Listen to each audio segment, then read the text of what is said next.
Do you have a favorite shirt or jacket?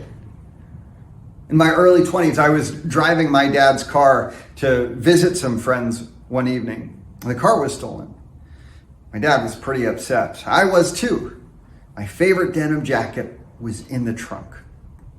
Eventually, we received a phone call from the police. They reported finding the car. It had been stripped, burned, and left under a bridge in North Philadelphia. Sadly, no word on the jacket. It sounds like Herod the Great had his own favorite outfit.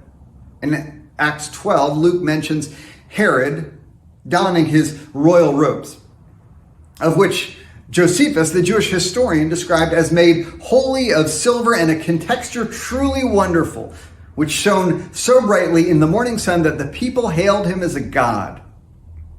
Makes me think of something the deceased musician Prince might have worn. Actually, Luke's story is about more than a robe. Last week, we discussed Peter's surprising escape, surprising both to himself and to the disciples praying for said escape. After Herod had a thorough search made for him and did not find him, he cross-examined the guards and ordered that they be executed. Then Herod went from Judea to Caesarea and stayed there.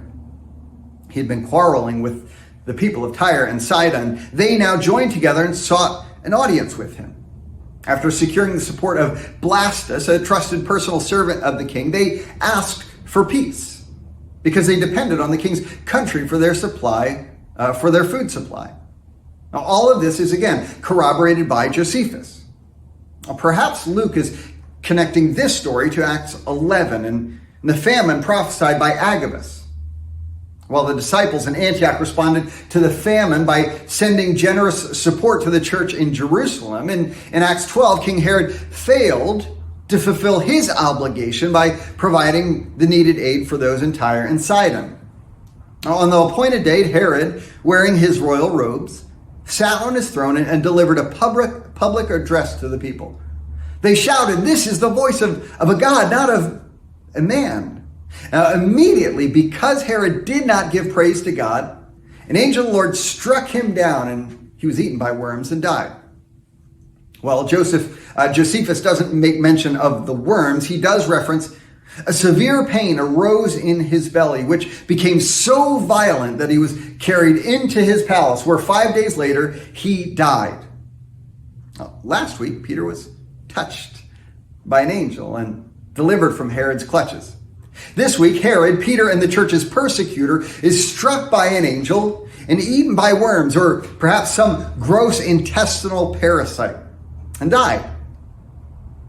What message did this send to the early church? And for that matter, what message is there for us today? Is it that God will deliver you from persecution, regardless of what you're facing? Luke was a traveling companion of Paul. It's likely he knew about both Paul and Peter's end in Rome at the time of his writing. So it's probably not the lesson. Rather, I think it's tied to verse 24.